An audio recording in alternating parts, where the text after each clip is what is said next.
Hello, hello, hello. I'm back again. If you don't know who I am, my name is Ben Taylor. Raw Motivations is the company that I founded to be able to help people break free of narcissistic abuse. I am a self-aware narcissist on this channel to help provide awareness, growth, healing, change, and development. And I work with people every single day who are stuck in narcissistic abusive relationships, who they're dissatisfied with where they are in life. Because a narcissistic relationship puts you in this aspect of feeling like you're in a trauma bond, like a way that you do not know how to actually break free from the toxic person, to break free from that emotional manipulation that keeps you stuck. The reason why I know how to be able to help with this is because I've done this. This is what I've actually done for such a long period of my life, and realizing and coming to terms with who I am, with the lies that I believe, with the lies that I've told people, to come out and say, hey, this is how a narcissist thinks. Like, this is what's actually going on underneath the surface. So as a result, I started to actually get into therapy, work on myself, develop, and change the story that I believed, which is why I started to build Raw Motivations. I started to build a structure to provide you with daily habits for long-term success and freedom, mentally, emotionally, financially, from the toxic person. Because otherwise you always go back. Otherwise you keep going to the same person over and over and over again. Unlike regular therapy, I'm not like a counselor or a therapist or certified, so I don't have to pull back anything that I actually say to you. And a lot of times therapy ends up being long and like drawn out, and it still leaves you trying to figure out it all alone on a day-to-day basis without giving you the tools of saying, hey, this is what you need to do every single day. And instead, I've been trying to develop systems to actually help put you in your power, confidence, and actually help you maximize your goals. Now, I was working with a client the other day, and I was on a call. We'll call her Jane today, like just for anonymity. But I was on a call with Jane, and she reached out to me, and she was originally asking, like, am I a narcissist? Like, I think I might be a narcissist, being told I'm a narcissist, and all these thoughts were hitting her really hard. She was at a place where she felt crazy, she felt alone, and she didn't know what to do. She was at the point where she'd stumbled across her husband's phone and caught him messaging other women. And she was like, this doesn't seem right. Like, where did this actually happen? Like, what actually happened in this situation? And he started blaming her and blaming her that she was the problem, that she was the issue. And if she would have done better in the relationship, then he wouldn't have cheated. Then he wouldn't have texted other women. But she was sitting across from me, like on the Zoom call, like crying because she didn't know what to do. And she also was at the point where she didn't think she was good enough. Like, she was questioning, she was wondering, like, am I actually good enough? Like, I'm in this relationship, and the reason why he cheated on me was because I didn't provide what he wanted me to provide. I wasn't good enough in this area. And she was telling me like it was her fault that she hadn't given him the kind of sex that he wanted, that she hadn't done the exact things that he wanted, and all playing out this aspect of if she would have done something different, then he would have stayed. This thought process is something that I deal with every single day with people that I talk to, of where you feel like you're not good enough. You feel like I don't actually know what to do. Sometimes this turns into an idea of thinking that you're a narcissist, of thinking that you're the toxic one, of thinking that you caused the abuse that's actually happened to you. Well, unfortunately, a lot of times that's not the case. But until you actually see that and understand that, it's hard to be able to break free. That's who I talk to every single day. The survivors of narcissistic abuse that come to the table being like, I don't actually know what's going on. I don't actually know how to get free. Not every single day I'm able to meet with everybody. I've got a lot of people I meet with inside of our Thriver community, and I connect with them one-on-one almost on a daily basis, depending on where their needs are. But like, I'm trying to help guide people through their trauma and guide people through the struggle that's actually there. And sometimes it feels too hard.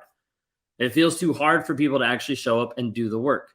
I don't say that to be lightly or say like, hey, like it should be easier. What I'm saying is like the trauma that you've gone through is exceptionally hard for you to be able to process, for you to be able to go through, for you to be able to work through.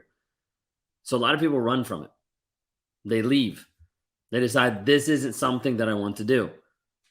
I had a client that emailed me one time. She was like, can you refund me? Like, I signed up. I don't think I'm ready. I'm not ready to actually do the work. And a lot of times we see this happen where people run from the pain. I try to work with everybody, but sometimes people just aren't a good fit in actually showing up and saying, hey, I want to actually do the work. Some people say it, but then they run from it.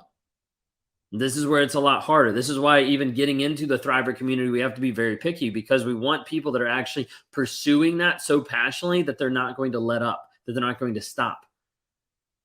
The crazy part is people wonder and they look at their past and like, I don't actually know why I'm not farther ahead. Like, why am I not farther grown from the trauma that I just went through? The thing is, I can't put a time frame on your healing. Like, I do know that the people that heal the most are the ones that put in the most effort. Now, it doesn't just mean the most effort as far as you learn everything about a narcissist, you go to tons of therapy, you do X, Y, and Z. It means putting the effort into you. The effort required to actually to grow and to change, to be vulnerable with yourself, to understand who you are, what has actually transpired, what has been your focus that has brought you into this frame. And oftentimes it's hard to see a different reality from where you currently are. And you wonder, like, how can this even get better? And you start to slip back into living life just in generality and just by default. And you're like, I don't actually know how to be able to make a difference or how to actually move forward. And the question that I have for you is, how long will you wait? How long will you wait in the area that you are? How long will you stay stuck with the indecision of, like, where am I going to go? What am I going to do? How much time am I going to let pass before I get my healing? Sometimes people wonder, when does this healing actually come? When do I find the healing that I'm searching for? For the people that want it really quick and really fast, they typically never find the healing. For the people that start to implement the daily habits every single day, they're the ones that finally get free, because they have to change their mindset. They have to change their lifestyle to understand, this is how I need to process things to move forward. So why did I do all this now? Why all these changes in my life? Well, for me, I realized, and I got to a place that my life was in a cycle, like cyclical, going over and over and over again. And I realized that it was not working. I had lied for such a long period of time that I believed the fantasy. I believed the lie that I was telling myself, that I was a good person, that this was a good relationship, that I was committed, that I was faithful. I was telling myself all these lies over and over and over again. And I thought life was okay. But I'd lied to myself so much, thinking that I could make life work, but it never did. Just ended up going back and forth, back and forth, back and forth. And I decided my life wasn't working. So I wanted to change that. Ultimately, this is what happened when I was talking earlier about Jane, when I was meeting with her, the client that I was talking about. She realized that her life wasn't working the way that she wanted it to be. Like, it wasn't working, going back and forth to the same toxic person, to the same abusive person. And she's the one that felt crazy doing it over and over and over again. She saw that she was in a pattern of beating herself up. She was starting to take responsibility for her abusive partner's actions over and over.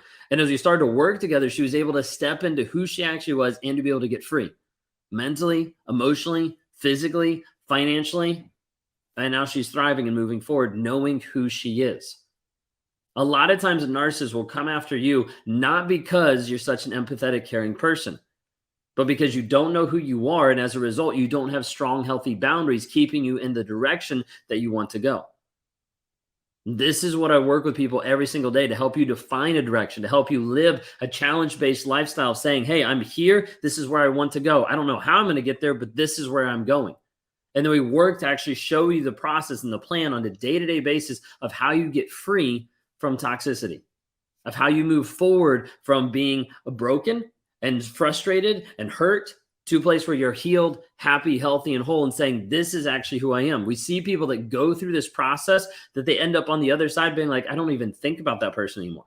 I don't even cry about that person anymore. They don't even take space, real estate in my mind anymore, because this is where I'm at. This is where I'm actually growing. This is how I'm moving forward.